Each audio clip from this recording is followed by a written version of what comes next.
আরাফাতের দিন কেউ যদি রোজা রাখে, রাসূল সাল্লাল্লাহু আলাইহি সাল্লাম তার জন্য বলেছেন যে তাকে গত 1 বছরের এবং আগামী 1 বছরের গুনার কাফফারা বানিয়ে দেন। আমি আর জান্নাতে যাওয়া তো কঠিন বানাই নাই আল্লাহ, আমরা বানিয়েছি জান্নাতে যাওয়া কঠিন। কিয়ামতের দিন সর্বপ্রথম হিসেব নেওয়া হবে নামাজের।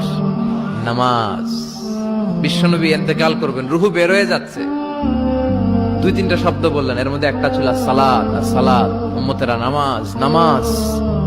اللهم صل على محمد وعلى آل محمد كما صليت على إبراهيم وعلى آل إبراهيم إنك حميد مجيد اللهم بارك على محمد وعلى آل محمد كما باركت على إبراهيم